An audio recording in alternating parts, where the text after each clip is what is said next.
Hi அர்மீஸ் எல்லோரும் எப்படி இருக்கீங்க? ஹோப் நல்லா தான் இருப்பீங்க. இன்றைக்கி வந்து விஎஃப்எஃப் தான். சாரி கொஞ்சம் போட லேட் ஆகிடுச்சு. போன எபிசோடில் எப்படியோ நம்ம ஜேகே வந்து ஒயனை தூக்கிட்டு வந்து மறுபடியும் வீட்டை கொடுத்துருப்பாரு. எப்பயும் போல் ஒரு பொண்ணை போட்டு கொடுமைப்படுத்திட்டுருப்பாரு. ஒயன் கிடச்சோன்னே அவருக்கு ஏதோ இந்த உலகமே கிடச்ச மாதிரி ஒரு சந்தோஷமாக இருக்குது. ஒயனை இனிமேல் நான் வெளியவே விட மாட்டேன் அப்படின்னு சொல்லிட்டு அவர் ரூம்லேயே கொண்டு போய் வச்சுருக்காரு. ஓகே, அதுக்கப்புறம் என்ன நடக்குதுன்னு பார்ப்போம். ஒயன் வந்து பயங்கரமாக அழுதுகிட்டே இருக்கா. டே செய்கிற விஷயத்தெல்லாம் பார்த்துட்டு டே வந்து அப்படியே இறங்கி கீழே போகிறாரு. போய் பார்த்தா ஜொங்குக் வந்து உட்காந்துட்ருக்காரு. டே எங்கடா போகிற? எனக்கு ஒரு முக்கியமான விஷயம்டா, முக்கியமான ஆளை போக்க போகிறேன் அப்படின்னு சொல்லிட்டு கிராஸ் ஆகி போகிறாரு. சரி, நான் அப்போ கிளம்பவா அப்படின்னு சொல்லிட்டு ஜொங்குக் வந்து எந்திரிக்கிறாரு. இல்லை நீ இங்கே இரு, அவள் எப்படி வெளியே போக ட்ரை பண்ணுவா, நீ இங்கே இரு, எப்படி இரு, அவளை நல்லா பார்த்துக்கோ அப்படின்னு சொல்லிட்டு டே வந்து ஜேகே கிட்ட சொல்கிறாரு. உடனே ஜேகே வந்து சரிடா போயிட்டு வேமாவா, எனக்கு நிறைய வேலை இருக்குது, ஹாஸ்பிட்டல்லேருந்து வேறு ஏகப்பட்ட கால் வந்துக்கிட்டே இருக்குடா அப்படின்னு சொல்கிறாரு. சரிடா அப்படின்னு சொல்லிட்டு டே வந்து போகிறாரு. டே கார்லேயே போயிட்டுருக்காரு. அவருக்கு பல யோசனை மண்டையில் ஓடிக்கிட்டே இருக்கு. நம்ம செய்கிறதெல்லாம் கரெக்ட் தானா, அவள் பிடிச்சி நம்ம ஏன் இவ்வளோ கொடுமைப்படுத்திட்டுருக்கோன்னு யோசிச்சுட்டே இருக்காரு. ஆனால் அந்த சைக்கோ சைடு வந்து இல்லை, அவளை விட்டுறாத, அவள் இல்லாட்டி உன்னால் வாழ முடியாது அப்படின்னு சொல்லிக்கிட்டே இருக்கு. டே வந்து போய் ரீச் ஆக வேண்டிய இடத்த ரீச் ஆகிடுறாரு. அவர் ஹேண்டில் வந்து ஒரு பொக்கே இருக்குது. அதை எடுத்துகிட்டு நேராக உள்ளே நடந்து போகிறாரு. போய் பார்த்தா கிரேவரில் உட்காந்துட்டு அந்த பொக்கேவை அந்த கல்லறை மேலே வைக்கிறாரு. இதெல்லாம் உன்னால் மட்டும்தானே, நீ இருந்திருந்தேனா என்னை இப்படி மாற்றிருக்க மாட்டேல, நீ ஒரு காலத்தில் நீ என்னை எப்படி பார்த்துக்கிட்ட, ஆனால் அவள் வந்த உடனே நான் உனக்கு முக்கியமாக தெரியல, அவள் தான் வேணும் அவள் தான் வேணும்னு அவள் பின்னாடியே இருந்தேன், என்னை மறந்துட்டேல நீ, அப்புறம் என்னையவே நீ தப்பாக நினச்ச, இந்த உலகத்தில் உன்னை தவிர எனக்கு யாருமே இல்லை தான் நினச்சி நான் வாழ்ந்துட்டுருந்தேன். கடைசியில் நீயும் என்னை விட்டு போயிட்டேல. நான் ஏற்கனவே உன்கிட்ட வார்ன் பண்ணேன், அவகிட்ட பேசாத, அவகிட்ட பழகாதன்னு. கடைசியில் உன்னை விட்டுட்டு அவள் போயிட்டாள அப்படின்னு சொல்லிட்டு டே வந்து கோமா அந்த கல்லறைக்கிட்ட உட்காந்து பேசிகிட்ருக்காரு. அவருக்கு என்னன்னே தெரில. அப்புறம் அழுக ஆரம்பிச்சிடுறாரு. அப்புறம் கண்ணீர்லாம் அவரே கட்சி ஃபஸ்ட்டு தொடச்சிட்டு எழுந்திரிச்சு மறுபடியும் காரில் போய் உட்காந்துடுறாரு. டே வந்து காருக்குள்ளே உட்காந்துட்டு அந்த ஸ்டியர் வீலை பிடிச்சி அழுதுகிட்டே இருக்காரு. அப்படியே நிமித்தி பார்த்தா 2 கப்பல் வந்து சண்டை போட்டுட்ருக்காங்க. அவன் வந்து கெஞ்சிக்கிட்டே போகிறான் அந்த பொண்ணு பின்னாடி. அந்த பொண்ணு வந்து இல்லை, என்னால் உன்கிட்ட வாழ முடியாது, நீ ஒன்றுமே இல்லை உன்கிட்ட அப்படின்னு சொல்லிகிட்டே போகிறா. உடனே டே வந்து அந்த பொண்ணுக்கிட்ட போய் காரை நிறுத்துறாரு. அந்த பொண்ணு வந்து உள்ளே ஏறி உட்காருங்க அப்படின்னு சொல்கிறாரு. அந்த பொண்ணு உள்ளே ஏறி உட்காந்துருது. அந்த பையன் வந்து கத்துறான், ஏய் யாரா நீ, இடையில வந்து ஏன் கேர்ள் ஃப்ரெண்டே கூட்டிகிட்டு போகிற அப்படின்னு சொல்லிட்டு பின்னாடி வந்து கத்திக்கிட்டே இருக்கான். உடனே டே வந்து மனசுக்குள்ளே உன்னை காப்பாற்றதாண்டா இவ்வளோ கூட்டிகிட்டு போகிறேன் அப்படின்னு சொல்லிட்டு டே வந்து நேராக போயிட்டுருக்காரு. உடனே அந்த பொண்ணு வந்து தேங்க்ஸ் சார், நீங்கள் எப்படியோ அவன்கிட்ட வந்து என்னை காப்பாற்றிட்டீங்க அப்படின்னு சொல்லிட்டு சொல்கிறா. உடனே டே வந்து ஸ்மைல் பண்ணிட்டு உங்களை மாதிரி அழகான பொண்ணுங்களை காப்பாற்றணுன்னா எனக்கு ரொம்ப பிடிக்கும் அப்படின்னு சொல்கிறாரு. அந்த பொண்ணு வந்து ஹேரை வந்து அவள் காது பின்னாடி எப்படியோ ஒதுக்கி விட்டுட்டு நம்ம ஒரு காஃபி ஷாப் போவோமா அப்படின்னு சொல்லி கேட்குறா. உடனே டே வந்து எனக்கு காஃபிலாம் பிடிக்காது, வேணா என் வீடு இங்கே இருக்குது அங்கே போவோம், அங்கே நான் நிறைய ஜூஸ் வச்சுருக்கேன் அதை குடிப்போம் அப்படின்னு சொல்கிறாரு. உடனே அந்த பொண்ணு தலையை ஆட்டிடுறது. உடனே ஜொங்குக்கு வந்து கால் பண்ணுறாரு. டே எங்கடா இருக்கா, எனக்கு ஆஃபீஸ்லேருந்து கால் மேலே கால் வந்துக்கிட்டே இருக்குடா, தயவு செஞ்சு பயமாக வாடா அப்படின்னு சொல்கிறாரு. உடனே டே வந்து சரிடா நீ கிளம்பு, ஒய்யன் இருக்க ரூம் லாக் ஆகி தானே இருக்குது அப்படின்னு சொல்லி கேட்குறாரு. ஆமாம் நல்லா தான் லாக் ஆகிருக்கு, நான் கிளம்புறேன்டா ப்ளீஸ்டா என்னை விட்றா அப்படின்றாரு. சரி நீ கிளம்பு அப்படின்னு சொல்லிட்டு காலை கட் பண்ணிடுறாரு. ஜேகே வந்து வீட்டு விட்டு கிளம்பி வெளியே போயிடுறாரு. அவங்க போன 5 நிமிஷத்தில் டேயோட கார் வருது. அந்த பொண்ணு வீட்டை பார்த்துட்டு வா இவ்வளோ பெரிய வீட்டில் இருக்கீங்களா அப்படின்னு சொல்லி கேட்குறா. உடனே டே வந்து ஆமாம் இது எங்கள் அண்ணன் வீடு அப்படின்னு சொல்லிட்டு டே வந்து உள்ளே கூட்டிகிட்டு போகிறாரு அந்த பொண்ணை. அந்த பொண்ணு வந்து வீடை ஆச்சரியமாக பார்க்குது, ஏன்னா அவ்வளோ பெரிய வீடு அது. சரி நீங்கள் இங்கே உட்காருங்க, நான் எடுத்துகிட்டு வரேன் அப்படின்னு சொல்லிட்டு டே வந்து உள்ளே போகிறாரு. அந்த பொண்ணு வந்து கவுச்சில் உட்காந்துட்டு அப்படியே வீட்டையே பார்த்துட்ருக்கா. டே வந்து ஒரு ட்ரேவ் எடுத்துகிட்டு வந்து முன்னாடி வைக்கிறாரு. அதில் பார்த்தா சிசர்ஸ், நைஃப்ஸ் எல்லாமே இருக்குது. அந்த பொண்ணு வந்து பார்த்துட்டு என்னது இது, நீங்கள் தானே ட்ரிங்க்ஸ் கேட்டிங்க, அப்போ ஃப்ரெஷ்ஷாக போட்டால் தான் நல்லாயிருக்கும், அதான் எல்லாத்தையும் வெட்டலான்னு எடுத்துகிட்டு வந்திருக்கேன் அப்படின்னு சொல்கிறாரு. அந்த பொண்ணுக்கு ஒன்றுமே புரியலை. அப்படியா, சரின்னு அப்படியே உட்காந்துருக்கு. டே வந்து அந்த பொண்ணை பார்த்துட்டு என்ன போர் அடிக்குதா அப்படின்னு சொல்லி கேட்குறாரு. அந்த பொண்ணு வந்து அம்மா ரொம்ப போர் அடிக்குது, உங்கள் வீட்டில் டிவியே இல்லையா அப்படின்னு சொல்லிட்டு சுற்றி பார்த்துட்ருக்கா. டே வந்து டிவி வந்து என் ரூமில் இருக்குது அப்படின்னு சொல்கிறாரு. சரி அங்கே போவோமா அப்படின்னு சொல்லி அவள் கேட்குறா. டே வந்து கன்ஃபார்ம் போகலாமே அப்படின்னு சொல்லிட்டு அந்த பொண்ணை கையை பிடிச்சிட்டே கூட்டிகிட்டு போகிறாரு. ஒரு கையில் ட்ரேவும் இன்னொரு கையில் அந்த பொண்ணோட கையும் இருக்குது. அவர் வந்து மெல்ல கூட்டிகிட்டு போகிறாரு. கூட்டிகிட்டு போய் பார்த்தா டோரை திறந்தா உயன் வந்து அழுதுட்டு அப்படியே உட்காந்துருக்கா.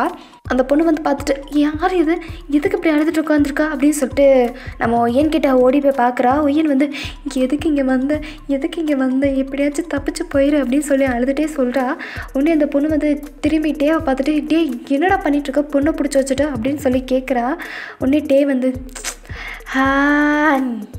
அது உனக்கு தேவையில்லாத விஷயம், நீ டிவி பார்க்கணும் தானே சொன்னேன், இந்த இருக்க டிவி ஆன் பண்ணி பாரு அப்படின்னு சொல்லிட்டு ரிமோட்டை தூக்கி பெட்டில் போடுறாரு. அந்த பொண்ணு வந்து பயந்துட்டு ஒய்யன் கட்டி போட்டு வச்சுருக்க செயினை ஃபுல்லாக இழுக்குது அவுத்து விட பார்க்க. ஒய்யன் வந்து ப்ளீஸ் என்னை பற்றி நீங்கள் கவலைப்படாதீங்க, தயவு செஞ்சு நீங்கள் எப்படியாச்சும் இங்கேருந்து போயிருங்க, ப்ளீஸ் போயிருங்க அப்படின்னு சொல்லிட்டு அந்த பொண்ணு கையை பிடிச்சிட்டு ஆட்டிக்கிட்டே இருக்கா. உடனே அந்த பொண்ணு வந்து ஏய் தயவு செஞ்சு இந்த பொண்ணு விடுடா, ஏன்டா பிடிச்சி வச்சுருக்கா அப்படின்னு சொல்லிட்டு இருக்கப்பே டே வந்து அந்த ட்ரேலேருந்து ஒரு கத்தி எடுத்துகிட்டு வராரு. ஏன் ஒய்யனே நீ விட சொல்கிறியா, என் ஒய்யனை எப்படி நீ எதை சொல்லலாம், என் ஒய்யனை என் கூட கடைசி வரைக்கும் இருக்கணும்னு ஆசைப்பட்டுருக்கேன், நீ போ சொல்கிறியா அப்படின்னு சொல்லிட்டு சைக்கோ மாதிரி பேசிட்டு பக்கத்துலேயே வராரு.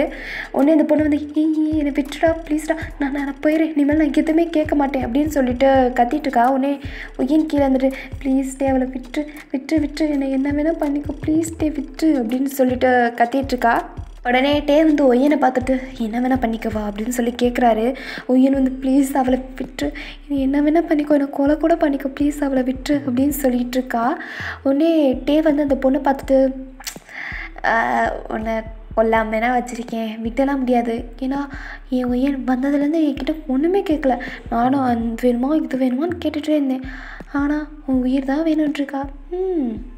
உடனே டே வந்து ஒய்யனை பார்த்துட்டு நான் எத்தனை நாள் இவளை உயிரோட விட்டு வச்சுருப்பேன்னு நினைக்கிற ஒய்யன் அப்படின்னு சொல்லி கேட்குறாரு. உடனே ஒய்யன் வந்து ப்ளீஸ் அவளை விட்டு ஒன்றும் செஞ்சிடாத, உனக்காண்டி நான் என்ன வேணால் செய்கிறேன் அப்படின்னு சொல்லிகிட்ருக்கா.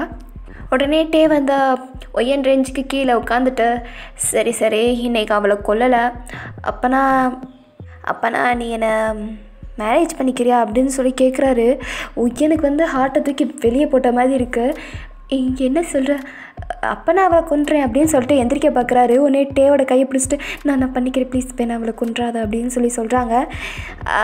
சரி நம்ம எல்லாமே ரெடியாக இருக்கோம், நான் எல்லாத்தையுமே ரெடி பண்ணிட்டேன், கிட்டத்தட்ட 2 மாதமாக நான் ஜெயிலில் என்ன பண்ணிட்டு இருந்தேன்னு நினச்சிட்டு இருந்தேன், எனக்காண்டி ஜங்குக்கு எல்லா வேலையும் பார்த்துட்டு இருந்தான், நம்ம கல்யாணத்துக்கு தேவையான அனைத்து பொருட்களும் ஜங்குக் வீட்டில் தான் இருக்குது, அவனுக்கு ஒரு ஃபோன் அடித்து கொண்டு வாடான்னு சொன்னான் மட்டும் போதும், அவன் கொண்டு வந்துடுவான் என்ன அப்படின்னு சொல்லிட்டு சொல்கிறாரு. ஒய்யன் வந்து கீழே குனிஞ்சிட்டே தலையை ஆட்டுறா. அந்த பொண்ணு வந்து பார்த்துட்டே நிற்கிது. டே வந்து எந்திரிச்சிட்டு உனக்கு ஆயுசு கட்டி ஏதோ என் உயிர் எனக்கு ஃபுல்லாக கிடைக்க போகிறா, அதனால ஒன்று சும்மா விட்டு போகிறேன், ஆனால் கொல்ல மாட்டேன்னு மட்டும் நினச்சிடாத என்ன அப்படின்னு சொல்லிட்டு அவர் வந்து வெளியே போகிறாரு. ஒய்யன் வந்து அந்த பொண்ணை பார்த்துட்டு தயவு செஞ்சு இன்றைக்கி நைட்டுக்குள்ளே எப்படியாச்சும் தப்பிச்சு போகப்பார் ப்ளீஸ், இங்கேருந்து நான் கண்டிப்பாக அவன் உனக்கு கொன்றுவான் அப்படின்னு சொல்கிறாங்க. உடனே அந்த பொண்ணு பார்த்துட்டு இல்லை நீ வா நம்ம 2 பேரும் சேர்ந்தே தப்பிச்சு போகலாம் அப்படின்னு சொல்கிறா.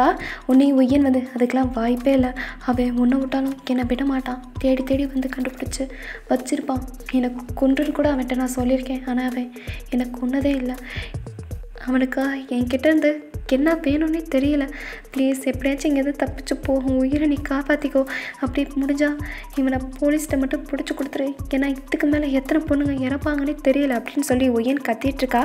டே வந்து பயங்கர சந்தோஷமாக கீழே போயிட்டுருக்காரு. கீழே போயிட்டு சோஃபாவில் உட்காந்துட்டு பயங்கரமாக சிரிக்கிறாரு. அந்த மேலே இருக்க 2 பொண்ணுங்களும் கேட்குது, அவ்வளோ சிரிக்கிறாரு. 2 பேரும் பயந்துட்டு உட்காந்துருக்காங்க. டே வந்து ஜங்குக்கு வந்து உடனே கால் பண்ணுறாரு. ஜங்குக்கு அட்டன் பண்ணிட்டு சொல்லுடா இப்போ தான் வந்தேன், டே எல்லா ஐட்டத்தையும் எடுத்து வீட்டுக்கு வா அப்படின்னு சொல்கிறாரு. என்னதுரா, டே ஒய்யன் என்னை மேரேஜ் பண்ணிக்கிறேன்னு சொல்லிட்டடா, எடுத்துகிட்டு வீட்டுக்கு வா அவ்வளோதான் அப்படின்னு சொல்லிட்டு ஃபோனை கட் பண்ணிடுறாரு. ஜோங்குக்கு வந்து இவனை வச்சு நான் என்ன தான் செய்ய போகிறேன்னு தெரியலையே, அந்த ஒய்யனுக்கு கல்யாணம் பண்ணாலாச்சும் இந்த வேலையெல்லாம் விட்டுருவான்னு நினைக்கிறேன் அப்படின்னு சொல்லிட்டு அவர் வந்து காரை திருப்பிட்டு மறுபடியும் அவர் வீட்டுக்கு போகிறாரு. இங்கே நம்ஜுன் வந்து ஜிம்மினை பிடிச்சி பயங்கரமாக கத்திட்டுருக்காரு. டேய் எனக்கு செக்யூரிட்டி கார்டு போடுங்கன்னு அப்போதே சொன்னேன்ல. நீ என்ன சொன்ன? அந்த கில்லர் உள்ளே தான் இருக்கான், அவன் ஒன்றும் செய்ய மாட்டான், என்னென்னமோ சொன்னேன்லடா. அந்த கிம் டேயாங்கும் இப்போ கில்லர் கிடையாது, வேறு யாரோ. நாங்கள் டேயாங்கையும் கவனிச்சுட்டு தான் இருக்கோம், அவன் வெளியே நடமாடிக்கிட்டு தான் இருக்கான். ஏன்டா ஜிமின் இப்படி பண்ணியிருக்கா? இப்போ பாரு ஒய்யனை மறுபடியும் காணோம். அவங்க அம்மா வந்து மறுபடியும் கேஸ் கொடுத்து எனக்கு ப்ரெஷர் ஆயிடுச்சு. ப்ரெஸ்ஸெல்லாம் வந்து கேள்வி கேட்டுட்ருக்கு, எங்கே ஒய்யனை மறுபடியும் கடத்திட்டு போயிருக்காங்க, உங்கள் செக்யூரிட்டி அவ்வளோதானா, நாட்டு மக்களுக்கு நீங்கள் என்ன செய்வீங்கன்னு சொல்லி என் மேலே அப்படியே கொண்டுட்ருக்காங்க ஜிமின். எனக்கு தெரியாது, இன்னும் எண்ணி 2 வாரத்தில் எனக்கு ஒய்யன் இங்கே இருக்கணும் என்ன அப்படின்னு சொல்கிறாரு. ஜிமின் வந்து தலையை தொங்கப்பட்டு உட்காந்துருக்காரு. அவர் ஏற்கனவே ஒரு நாள் நைட்டு ஃபுல்லாக தூங்கியிருக்க மாட்டார், ஏன்னா தான் தேடி அலைஞ்சிக்கிட்டே இருப்பார். ஜிமின் வந்து மனசுக்குள்ளேயே ஒருவேளை நான் தேர்ந்தெடுத்த ரூட்டு தான் தப்பா, கில்லர் உண்மையிலே டேயாங் இல்லாட்டி யார் அப்படின்னு சொல்லிட்டு அவர் மனசுக்குள்ளே நினச்சிட்ருக்காரு. இங்கே ஜொங்குக்கு போய் எல்லாத்தையுமே அவர் காரில் வந்து எடுத்து வச்சிட்ருக்காரு. எம்பிட்ட விது வச்சுருக்கான் பாரு அப்படின்னு சொல்லிட்டு எல்லாத்தையும் எடுத்து உள்ளே வைக்கிறாரு. எடுத்து போட்டுட்டு நேராக டேவோட வீட்டுக்கு தான் வராரு. டே வந்து பயங்கர சந்தோஷமாக உட்காந்துருக்காரு. ஜொங்குக்கு வந்து டேவை அப்படி பார்த்ததே இல்லை. ஜோங்குக்கு வந்து டேயாங் அப்படின்னு சொல்லி கூப்பிட்றாரு. டேயாங் வந்து திரும்பி பார்த்து சிரிச்சுட்டு, வாடா ஜேகே, சொன்ன மாதிரி எல்லாத்தையும் ரெடி பண்ணி எடுத்துகிட்டு வந்துட்டேல அப்படின்னு சொல்லிட்டு சொல்கிறாரு. உடனே ஜேகே வந்து எல்லாத்தையும் ரெடி பண்ணி வந்துட்டேன்டா அப்படின்னு சொல்லிட்டு ஒவ்வொன்றா எடுத்து காட்டுறாரு. நல்லா சிரிக்கிருக்கானேடா அப்படின்னு சொல்லிட்டு ஒவ்வொரு ஜுவல்லாக எடுத்து பார்த்துட்ருக்காரு. சரி நான் அதெல்லாம் போய் ஒய்யன்ட்ட காட்டிட்டு வரேன் அப்படின்னு சொல்லிட்டு எல்லா பாக்ஸும் எடுத்துகிட்டு மேலே போகிறாரு. ஒய்யன் வந்து அந்த பொண்ணுக்கிட்ட எவ்வளவோ சொல்கிறா, தயவு செஞ்சு இங்கே போயிடா, அவன் உனக்கு கொன்றுவான், இங்கே இருக்காது அப்படின்னு சொல்லிகிட்ருக்கா. அந்த பொண்ணு வந்து சரி நம்ம 2 பேரும் சேர்ந்து போவோன்னே சொல்லிகிட்ருக்கா. டோர் வந்து ஓப்பன் ஆகிற சவுண்ட் கேட்டோன்னே ஒய்யன் வந்து அமைதியாகிடுறா. பார்த்தா கை ஃபுல்லாக பாக்ஸோடு வராரு. பேபி உனக்காண்டி வெட்டிங் ஜுவல்ஸ்லாம் எடுத்துகிட்டு வந்திருக்கேன், வெட்டிங் ட்ரெஸ் ரெடியாக கீழே இருக்குது, நாளைக்கு போட்டால் அதில் சின்ன டீட்டெயில்ஸ் தான் இருக்குது, அதை மட்டும் நான் நாளைக்கு ஆட் பண்ணிட்டா நீ போட்டுக்கலாம் அப்படின்னு சொல்லிட்டு உள்ளே வராரு.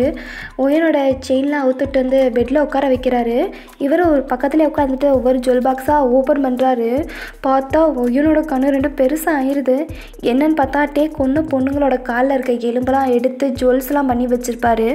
ஒய்யன் வந்து ஒவ்வொன்றுத்தையும் எடுத்து பார்த்துட்டு இதெல்லாம் என்னது, நான் சொன்னேன்ல என் கலெக்ஷன்னு, அந்த கலெக்ஷனில் உனக்காண்டி நான் ஜுவல்ஸ் பண்ணிட்டேன் அப்படின்னு சொல்கிறாரு. ஒய்யன் வந்து கண்ணு அப்படியே பெருசாகிட்டே டேவை பார்க்குறாரு.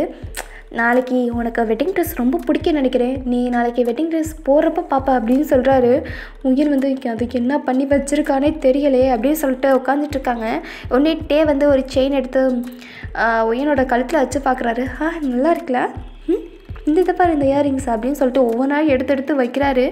உயனுக்கு அள்ளு விடுது, என்னடா இவன் என்னென்ன பண்ணி வச்சுருக்கான், இவனுக்கு எதுக்கு என்னதான் ஆச்சு அப்படின்னு சொல்லிட்டு உட்காந்துட்ருக்கான். அந்த பொண்ணு வந்து இதெல்லாம் பார்த்துட்டு அவள் சொன்னது கரெக்டு தான், நம்ம எப்படியாச்சும் தப்பிச்சு போயிடணும்னு சொல்லிட்டு அவள் யோசிச்சுட்டு உட்காந்துட்ருக்கா. நெக்ஸ்ட் டே ஆகுது. பார்த்தா ஒயின் ரூமில் அந்த பொண்ணை காணோம். ஒயன் வந்து சரி எப்படியோ தப்பிச்சு போயிட்டா போலன்னு சொல்லிட்டு மூச்சு விட்டு நிமிர்ந்து பார்த்தா டே வந்து நிற்கிறாரு. என்ன வேணும், எதுக்கு இங்கே நிற்கிற அப்படின்னு சொல்லி கேட்குறா. உடனே டே வந்து இன்றைக்கி நம்மளுக்கு வெட்டிங் அப்படின்னு சொல்கிறாரு. சரி வா போய் ரெடி ஆகலாம் அப்படின்னு சொல்லி கூப்பிட்றாரு. உடனே ஒய்யன் வந்து இல்லை நானே ரெடி ஆகி வானே அப்படின்னு சொல்லிட்டு இழுத்துட்டு ஷவர் ரூம் இழுத்துட்டு போகிறாரு. அங்கே போய்ட்டு டே வந்து ட்ரெஸ்லாம் ரிமூவ் பண்ணிவிட்டு ஒய்யனோட ட்ரெஸ்ஸை ரிமூவ் பண்ண ஆரம்பிக்கிறாரு. ஒய்யன் வந்து ஒவ்வொன்றத்தையும் பிடிச்சிட்டு விட மாட்டேன்றா. டே வந்து அப்படியே விட்டுட்டு ஷவரை ஆன் பண்ணி விட்டுறாரு.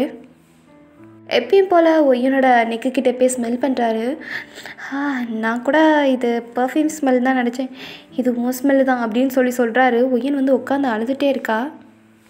ஒய்யன் வந்து உட்காந்து அழுதுகிட்டே எனக்கு மட்டும் இப்படி நடக்கும், நான் யாருக்கு இன்னும் பாவம் பண்ணேன், நான் ஒன்றுமே பண்ணாத எனக்கு எதுக்கு இவ்வளோ பெரிய பனிஷ்மெண்ட் அப்படின்னு சொல்லிட்டு அழுதுகிட்டே இருக்கா.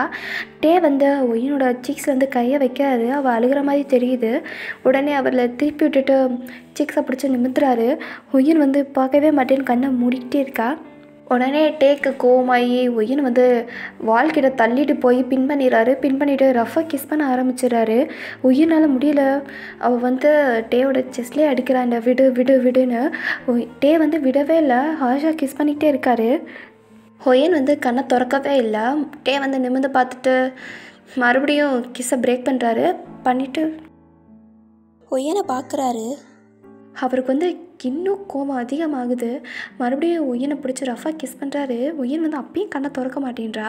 உடனே டே வந்து கிஸ்ஸை ப்ரோக் பண்ணிவிட்டு இங்கே பாரு, என்ன நீ பார்க்குற வரைக்கும் நான் அப்படியே தான் பண்ணிக்கிட்டு இருப்பேன் அப்படின்னு சொல்கிறாரு. உடனே ஒய்யன் வந்து இதுதானா அப்படின்னு சொல்லிட்டு வேகமாக கண்ணை முழிச்சு பார்க்குறா. பார்த்தோன்னே டே பார்த்துட்டு இன்றைக்கி நம்மளுக்கு மேரேஜ் உனக்காண்டி நான் அழகான வெட்டிங் ட்ரெஸ் பார்த்து ரெடி பண்ணி வச்சுருக்கேன். நீ வந்து கீழே போட்டுக்கிட்டா போதும். அதில் சின்ன டீட்டெயில்ஸ் தான் ஆட் பண்ணால் ரொம்ப அழகாக இருக்கும் உனக்கு. மிச்சத்தை இன்றைக்கி நைட்டு பார்த்துக்கலாம் அப்படின்னு சொல்கிறாரு. ஒயன் வந்து எதுக்கு இப்படி பண்ணிட்டுருக்கான், நான் என்ன தான் பண்ணேன் அப்படின்னு சொல்லிட்டு அவள் அப்படியே அழுதுகிட்டே நிற்கிறா. ஓகேடா ஆர்மி, இந்த எஃப்எஃப் அவ்வளோதான், இப்பயும் சொல்கிற மாதிரி தான். இந்த எஃப்எஃப் கம்ஃபர்டபுளாக இருந்தால் மட்டும் கேளுங்கப்பா. ஓகேடா ஆர்மி, பாய்.